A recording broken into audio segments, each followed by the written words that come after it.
नमस्कार, खेल समाचार में आपका स्वागत है। मैं हूं मुकेश शुक्ला। आइए बुलेटिन की शुरुआत करते हैं इस वक्त की हेडलाइंस के साथ। भारत और न्यूजीलैंड के बीच 3 T20 मैच सीरीज का पहला मुकाबला बारिश के कारण हुआ रद्द। एक भी गेंद नहीं फेंकी जा सकी। रविवार को खेला जाएगा सीरीज का दूसरा मुकाबला।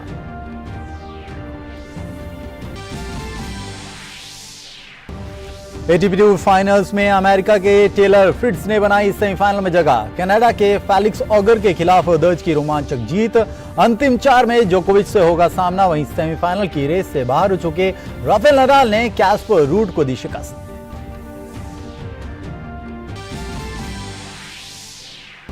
विश्व कप से पहले अफ्रीकी देश सेनेगल को लगा बड़ा झटका। टीम के स्टार स्ट्राइकर सादियो माने चोट के कारण प्रतियोगिता से हुए बाहर। पिछले हफ्ते बायर्न की ओर से खेलते हुए पैर में लगी थी चोट।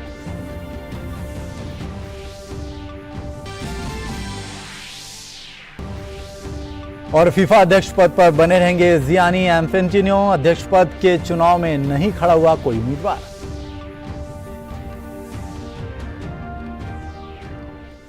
और खबरें विस्तार से। सबसे पहले बात क्रिकेट की। भारत और न्यूजीलैंड के बीच वेलिंगटन में खेले जाने वाले 3 T20 मैच की सीरीज का पहला मुकाबला बारिश के कारण रद्द हो गया है। काफी देर तक इंतजार किया गया, लेकिन बारिश के कारण यह मुकाबला शुरू नहीं हो सका और उसके बाद इसे रद्द करने का फैसला किया गया। इस सीरीज के लिए भारतीय टीम T20 की कमान हार्दिक पांड्या को सौंपी गई थी। भारत और न्यूजीलैंड दोनों ही हाल ही में समाप्त हुए T20 विश्व कप से सेमीफाइनल में हार का सामना उन्हें करना पड़ा था। ऐसे में दोनों की कोशिश अगले मैच को जीतकर वापस लय में आने की होगी। सीरीज का अगला मुकाबला रविवार को माउंट मैंगोइने में खेला जाएगा। और 20 नवंबर को वर्ल्ड चिल्ड्रंस डे है। इस मौके पर यूनिसेफ द्वारा दिल्ली में एक कार्यक्रम का आयोजन किया गया, जिसमें पूर्व भारतीय क्रिकेटर सचिन तेंदुलकर भी मौजूद रहे। इस मौके पर युवा मामलों के सचिव मीता राजीवलोचन भी मौजूद रहे। वहीं जिन्होंने देश में खेल के बुनियादी ढांचों को मजबूत करने की दिशा में सरकार द्वारा उठाए गए तमाम कदमों पर सभी के सामने रखा।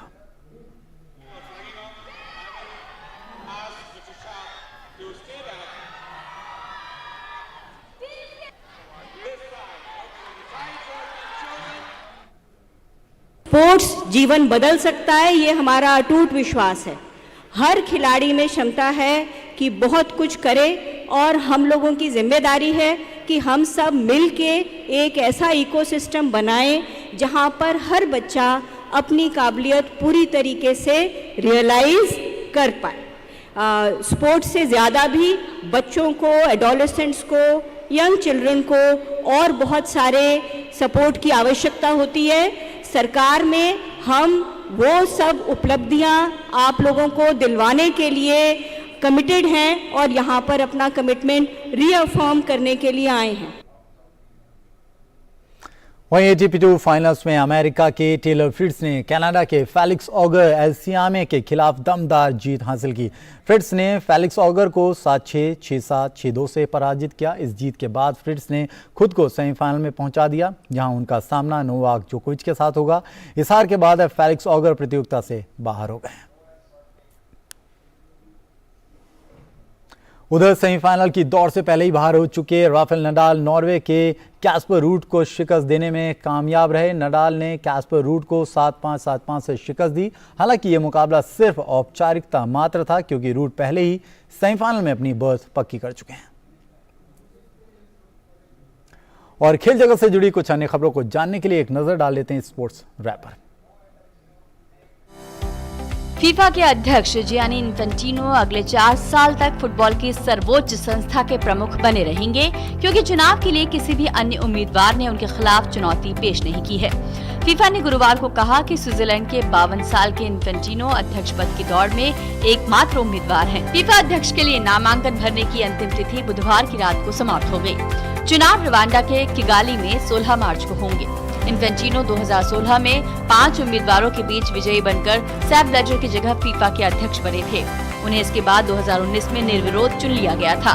अब वे 2026 में अमेरिका, कनाडा और मैक्सिको में होने वाले विश्व कप के बाद तक इस पद पर बने रहेंगे।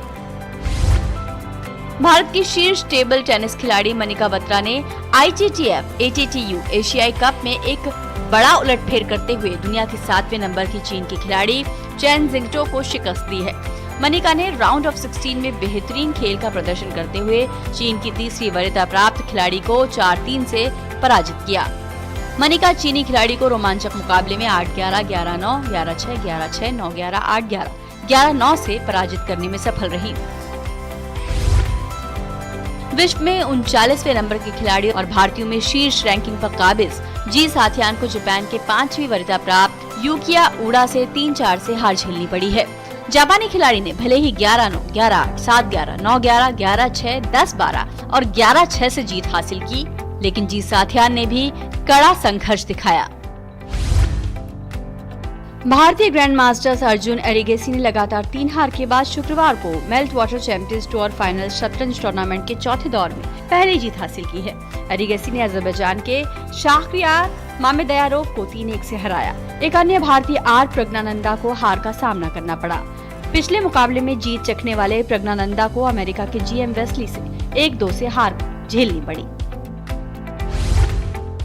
पुर्तगाल के स्टार स्ट्राइकर क्रिस्टियानो रोनाल्डो ने इस साल सऊदी अरब के एक क्लब के 305 मिलियन पाउंड की डील को अस्वीकार कर दिया था। उन्होंने ये बात एक टीवी शो पर दिए गए इंटरव्यू में कही। गौरतलब है कि इस इंटरव्यू में रोनाल्डो ने अपने क्लब मैनचेस्टर यूनाइटेड और कोच पर कई गंभीर आरोप लगाए हैं। स्पेनिश मीडिया की एक रिपोर्ट में दावा किया गया था कि रोनाल्डो को सऊदी अरब के अल हिलाल ने 2 साल के करार का ऑफर दिया था। मुंबई सिटी एफसी ने शानदार खेल दिखाते हुए इंडियन सुपर लीग में बेंगलुरु एफसी की मजबूत टीम को 4-0 से हरा दिया। मुंबई सिटी की तरफ से जॉर्ज डियाज ने 14वें मिनट में और लालिंग माविया ने 32वें मिनट में गोल किए। विपिन सिंह ने 58वें और लालिन ज्वाला छंगटे ने 74वें मिनट में गोल दागे। मुंबई सिटी ने इस जीत के साथ ही 7 मैचों में 15 अंक के साथ अपना दूसरा स्थान कायम रखा है। हैदराबाद एफसी 16 अंक लेकर शीर्ष पर है। बेंगलुरु एफसी की ये लगातार चौथी हार है। Australian open champion Rafael Nadal ने गुरुवार को नोवाक जोकोविच को ऑस्ट्रेलियाई सरकार द्वारा वीजा दिए जाने के फैसले का स्वागत किया है। 2022 की शुरुआत में कोविड टीकाकरण नहीं करवाने के कारण ऑस्ट्रेलिया की सरकार ने जोकोविच को वीजा नहीं दिया था, जिसके कारण वे इस प्रतियोगिता में हिस्सा नहीं ले पाए थे। वीजा मिलने के बाद जोकोविच अगले साल जनवरी में होने वाली इस प्रतियोगिता में खिताब के प्रबल दावेदार माने जा रहे हैं। वहीं फुटबॉल विश्व कप में नीदरलैंड्स जैसी मजबूत टीम के साथ ग्रुप ए में मौजूद सेनेगल की टीम को विश्व कप अभियान शुरू होने से पहले एक बड़ा झटका लगा है। दरअसल टीम के स्टार और प्रमुख खिलाड़ी सादियो माने विश्व कप से बाहर हो गए हैं। माने को पिछले हफ्ते बायर्न की ओर से खेलते हुए पैर में चोट लग गई थी। फुटबॉल विश्व कप सामने है, लेकिन तमाम देशों की टीमों के प्रमुख खिलाड़ियों के चोटिल होकर बाहर होने का दौर थम नहीं रहा। इस कड़ी में अब नया नाम सेनेगल के स्ट्राइकर सादियो माने का जुड़ गया है, जो अब कतर में होने वाले फुटबॉल विश्व कप से बाहर हो गए हैं। उनके बाहर होने से सेनेगल की टीम को जबरदस्त झटका लगा है। दरअसल माने से सेनेगल की टीम को काफी उम्मीदें थी और इसी वजह से उनकी चोट पर अंतिम समय तक टीम प्रबंधन की नजर बनी हुई थी। लेकिन अब ये निश्चित हो गया है कि माने समय रहते इस चोट से नहीं उबर पाएंगे। सादियो माने को ये चोट उन्हें उनके क्लब बायर्न म्यूनिख की ओर से खेलते हुए लगी थी। इस संबंध में सेनेगल फुटबॉल फेडरेशन ने भी इस बात को सामने रखा है कि माने की चोट को सर्जरी की जरूरत है। गौरतलब है कि माने के शानदार खेल के दम पर सेनेगल की टीम ने इस साल की शुरुआत में अफ्रीका कप ऑफ नेशंस में अपना दबदबा साबित किया था। सेनेगल की टीम इस विश्व कप में ग्रुप ए में है, जहां टीम के साथ नीदरलैंड्स, कतर और इक्वाडोर हैं। ऐसे में माने के टीम के साथ न होने के बाद अब इस टीम के ग्रुप दौर से आगे निकलने पर भी संदेह के बादल मंडराने लगे हैं। सेनेगल अपना पहला मुकाबला सोमवार को नीदरलैंड्स के खिलाफ खेलेगा। ये माने का ही दमदार खेल था जिसने इस टीम को विश्व कप क्वालिफाई करवाया था। खासकर मिस्र के खिलाफ माने का शानदार खेल देखने को मिला था। 30 साल के माने को 2 बार African footballer of the year भी चुना गया। निश्चित रूप से सेनेगल के सामने अब एक बड़ी चुनौती है और देखना ये होगा कि टीम अब माने के बगैर विश्व कप में कितने आगे तक खुद को ले जा पाती है। Sports desk, DD news. वहीं खेल समाचार में फिलहाल वक्त हो चला एक छोटे से ब्रेक का, कहीं जाइएगा नहीं, जल्द हाजिर होते हैं। लहलहाती फसल, भरे पूरे खेत खलिहान, हर किसान का बस यही अरमान। लेकिन कभी बारिश, कभी बिजली, कभी ओला, कभी सूखा। प्रकृति का तो नहीं मगर नुकसान का उपाय है। AIC से फसल बीमा, agriculture insurance company of India limited. Break के बाद एक बार फिर से आपका स्वागत है। कतर में होने वाले फुटबॉल विश्व कप को लेकर मेजबान देश तो अपनी तैयारियों को लेकर चर्चा में है, लेकिन खेल के मैदान पर किस टीम का डंका बजेगा और किस टीम में है कितना दम, इस बात को लेकर गहमा गहमी का दौर भी शुरू हो गया है। ऐसे में फीफा रैंकिंग में टॉप 5 टीम की क्या स्थिति है, इस पर बात करते हैं इस रिपोर्ट में। कतर में होने वाले फुटबॉल विश्व कप को लेकर मेजबान देश तो अपनी तैयारियों को लेकर चर्चा में है, लेकिन खेल के दौरान किस टीम का डंका बजेगा और किस टीम में है कितनी ताकत, इस बात को लेकर गहमा गहमी का दौर भी शुरू हो गया है। ऐसे में फीफा रैंकिंग में टॉप 5 टीम की क्या स्थिति है, इस बात को जानते हैं। साल 2002 के बाद से ब्राजील को इस ट्रॉफी का इंतजार है और इस बार टीम अपनी इस चाहत को नेमार और विनीशियस जूनियर से पूरी करना चाहेगी। टीम 24 नवंबर को अपने अभियान की शुरुआत करेगी, जहां टीम के सामने सर्बिया की चुनौती होगी। इसके अलावा टीम स्विट्जरलैंड और कैमरून से भी भिड़ेगी। बेल्जियम की सबसे बड़ी उम्मीद केविन डी ब्रून है, जिनसे एक बार फिर से इस टीम को बड़े कारनामे की चाहत रहेगी। वैसे कप्तान एडन हजार्ड पर भी नजरें रहेंगी। हालांकि टीम के लिए सबसे बड़ी चिंता रोमेलू लुकाकू की फिटनेस है। वैसे बेल्जियम की टीम 3-4-3 की रणनीति के तहत मैदान पर होती है। बेल्जियम की टीम 24 नवंबर को कनाडा के खिलाफ अपना पहला मुकाबला खेलेगी। अर्जेंटीना से भी इस बार काफी उम्मीदें हैं और उम्मीदों का सबसे बड़ा नाम लायनल मेसी है, जिनका ये विश्व कप आखिरी माना जा सकता है। अर्जेंटीना ने अब तक केवल 2 बार विश्व कप का खिताब अपने नाम किया है। पहली बार टीम ने साल 1978 में ट्रॉफी पर कब्जा जमाया था और उसके बाद साल 1986 में डिएगो मैराडोना की कप्तानी में। अर्जेंटीना का पहला मुकाबला 22 नवंबर को सऊदी अरब के खिलाफ होगा। इसके अलावा अर्जेंटीना मैक्सिको और पोलैंड के खिलाफ भी अपना मुकाबला खेलेगी। फ्रांस की कोशिश 1962 के बाद से खिताब की रक्षा में कामयाबी हासिल करने वाली टीम के रूप में खुद को सामने लाने की होगी। टीम का पहला मुकाबला 22 नवंबर को ऑस्ट्रेलिया से होगा। टीम के पास Karim Benzema, Olivier Giroud, Antoine Griezmann और काइले एम्बापे जैसे खिलाड़ी हैं, जिन पर सबसे ज्यादा नजरें रहेंगी। इंग्लैंड की टीम ने पिछले विश्व कप में सेमीफाइनल तक का रास्ता तय किया था और इस टीम ने साल 2020 में यूरो कप का फाइनल मुकाबला भी खेला है। इंग्लैंड की टीम 21 नवंबर को ईरान के खिलाफ अपना पहला मुकाबला खेलेगी। इसके बाद टीम अमेरिका और वेल्स से भी भिड़ेगी। हैरी केन के जादुई खेल पर सवार होकर टीम इस बार भी बेहतर करने के इरादे से सामने होगी। वहीं रहीम स्टर्लिंग और फिल फोडेन भी इस टीम की बड़ी ताकत के तौर पर सामने हैं। Sports desk, DD news. और अब बात ब्राजील की कर लें तो 5 बार की चैंपियन ब्राजील को लेकर कतर विश्व कप में खिताब का सबसे बड़ा प्रबल दावेदार माने जा रहा है। विश्व की नंबर 1 टीम ब्राजील का हालिया प्रदर्शन भी उसे खिताब की रेस में सबसे आगे रखे हुए टीम इसके लिए इन दिनों कड़ा अभ्यास भी कर रही है। फुटबॉल की सबसे बड़ी प्रतियोगिता विश्व कप में दक्षिण अमेरिकी देशों का खिताब के लिए इंतजार काफी लंबा हो चुका है। अंतिम बार ब्राजील ने 2002 में विश्व कप जीता था। इसके बाद से यूरोपीय देशों ने विश्व कप पर लगातार अपना कब्जा बरकरार रखा है। ऐसे में कतर में होने वाले फीफा विश्व कप में खेल प्रेमी 20 साल बाद किसी दक्षिण अमेरिकी देश के खिताब जीतने की उम्मीद कर रहे हैं। ऐसे में विश्व की नंबर 1 टीम ब्राजील को इस बार खिताब का सबसे बड़ा दावेदार माना जा रहा है। ब्राजील का हालिया प्रदर्शन भी उसे खिताब के करीब बता रहा है। टीम लंबे समय से अजेय चल रही है। विश्व कप के लिए टीम कड़ी मेहनत भी कर रही है। विश्व कप से पहले ब्राजील का इटली के त्यूरिन में 5 दिन का अभ्यास शिविर लगाया गया। 5 बार की चैंपियन ब्राजील की मौजूदा टीम के खिलाड़ी भी लंबे समय से चले आ रहे खिताब के इंतजार को समाप्त करने की बात कह रहे हैं। मेरे ख्याल से अगर आप पूर्व विश्व कप चैंपियन को देखें तो आपको पता चलेगा कि विश्व कप ब्राजील के लिए कितना महत्वपूर्ण है। ब्राजील में विश्व कप विजेता के रूप में आपका नाम और आपका परिवार इतिहास में दर्ज हो जाता है। आप जहां भी जाएंगे आपको विश्व विजेता के रूप में जाना जाता है। हम देखते हैं कि सभी विजेता परिवार का हर सदस्य और ब्राजील का प्रत्येक व्यक्ति गर्व महसूस करता है। ये एक ऐसी बात है जो हम अपने जीवन में चाहते हैं। इसके मद्देनज़र हम तैयारी कर रहे हैं। टीम का हर खिलाड़ी को जागरूक होने की ज़रूरत है। हम अपने प्रशिक्षण के दौरान, अपने दैनिक जीवन के दौरान इस बारे में बात करते हैं कि हम इतिहास बनाने जा रहे हैं। विश्व कप चैंपियन बनाना आपको इतिहास का हिस्सा बनाता है, न केवल आपको बल्कि हर कोई जो आपके साथ रहा है।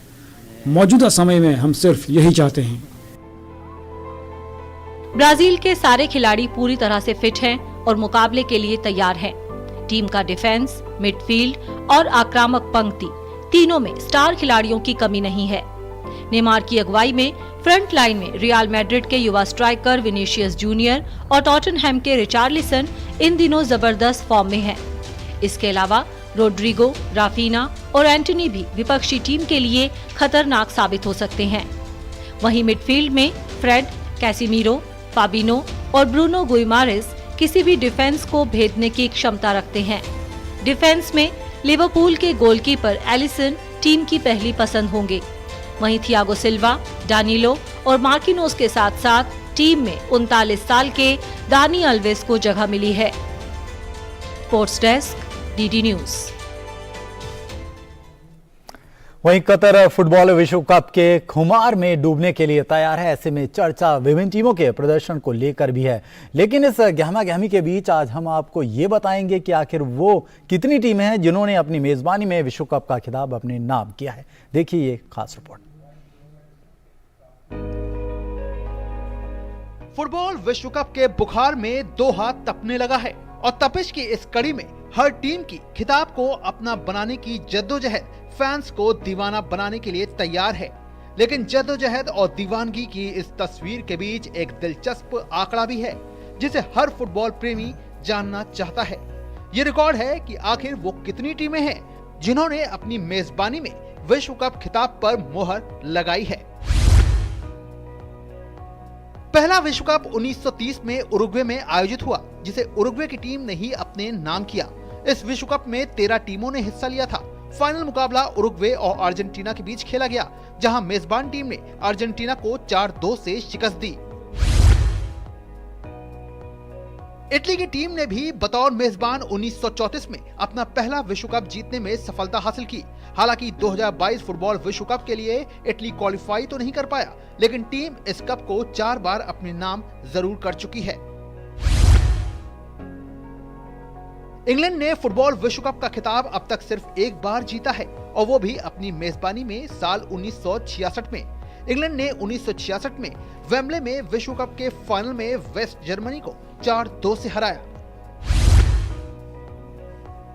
1974 में पश्चिमी जर्मनी ने अपनी मेजबानी में विश्व कप के खिताब पर मोहर लगाई। टीम ने फाइनल मुकाबले में नीदरलैंड्स की टीम को 2-1 से हराया। यह मुकाबला म्यूनिख में खेला गया था।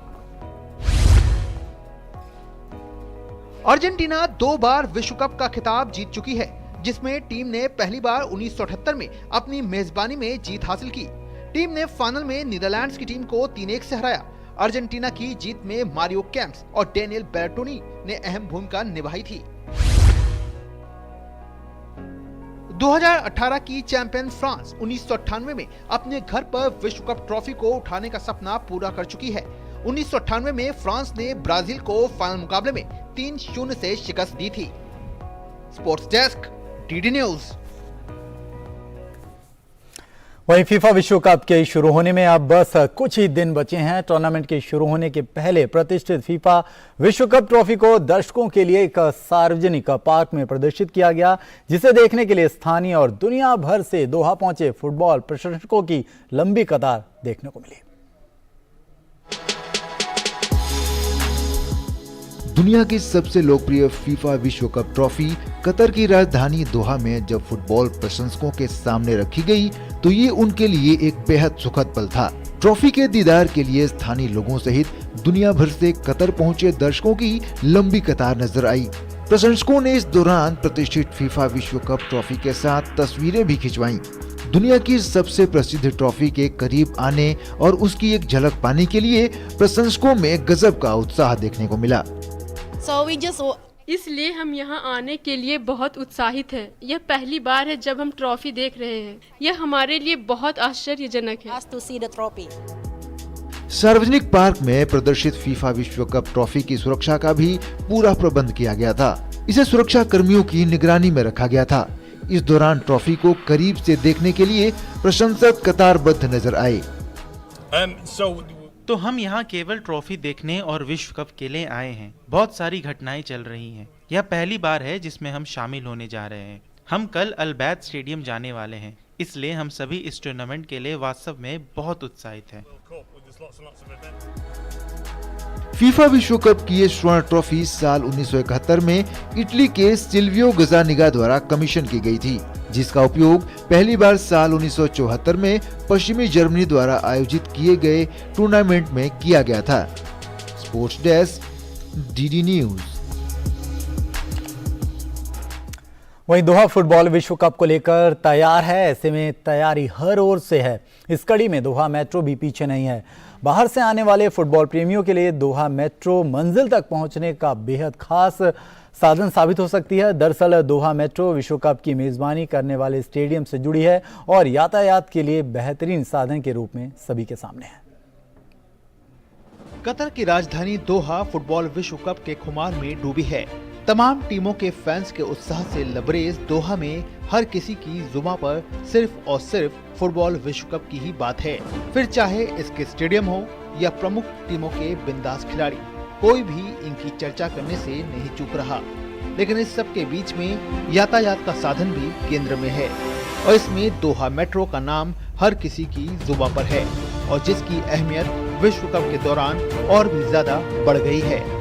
20 नवंबर से शुरू होने वाले फुटबॉल विश्व कप को देखते हुए दोहा मेट्रो ने आम दिनों की तुलना में ज्यादा ट्रेन उतारने की तैयारी कर ली है। आम दिनों में जो संख्या 75 थी, अब विश्व कप के दौरान ये संख्या 110 रहेगी। वैसे स्थानीय नागरिकों की माने तो यहाँ आने वाले फुटबॉल प्रशंसकों के लिए मेट्रो का साधन सर्वोत्तम होगा। देखिए, सबसे बड़ी बात यह है कि इससे आपका समय बचता है। कार से आने में आधे से 1 घंटा खराब हो जाता है एक जगह से दूसरी जगह जाने में, लेकिन अब मेट्रो के जरिए सिर्फ 10 से 20 मिनट में आप पहुंच सकते हैं जहां भी हमें जाना होता है। सबसे अच्छी बात यह है कि ये सभी स्टेडियम और मॉल से कनेक्टेड है, जो परिवार के साथ हमारा समय भी बचाता है। वैसे दोहा मेट्रो ने विदेशी पर्यटकों को लुभाने के लिए खास इंतजाम भी कर रखे हैं। मेट्रो रेल के अंदर की बनावट और साज सजावट इसे और भी ज्यादा खास बना रही है। अच्छी बात यह है कि जिन 8 स्टेडियम में फुटबॉल विश्व कप के मैच आयोजित होंगे वो मेट्रो से अच्छी तरह से जुड़े हुए हैं, जो निश्चित रूप से और खास तौर पर बाहर देश से आने वाले फुटबॉल प्रेमियों के लिए किसी वरदान से कम नहीं है। Sports desk, DD news. वहीं कतर में जो फुटबॉल फैंस विश्व कप देखने आएंगे उनके मनोरंजन के लिए तमाम इंतजाम पूरे कर लिए गए हैं। इस कड़ी में हाइड नाइट क्लब भी दर्शकों के लिए स्वागत करने के लिए पूरी तरह से तैयार है। इस क्लब को कतर का पहला मेगा क्लब कहा जा रहा है। इस क्लब में अंतर्राष्ट्रीय क्लब्स की तमाम सुविधाएं देखने को मिलेंगी। क्लब के मालिक को उम्मीद है कि फुटबॉल फैंस को ये क्लब और उसकी सुविधाएं बेहद पसंद आएंगी।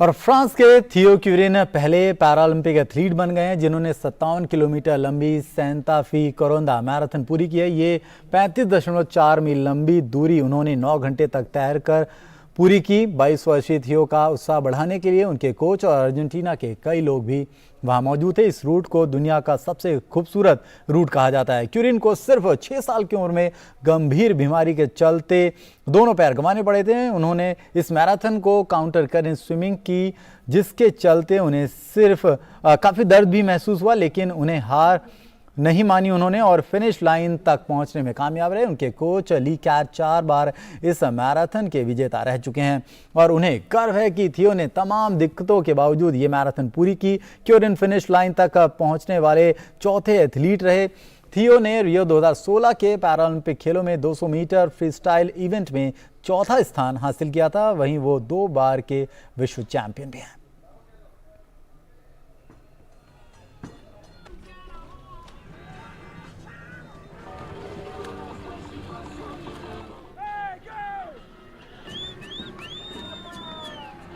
22 años. La maratón, la televisión francesa lleva estas imágenes a todo el mundo. और खेल समाचार के संग में फिलहाल इतना ही, हमें दीजिए इजाजत। नमस्कार।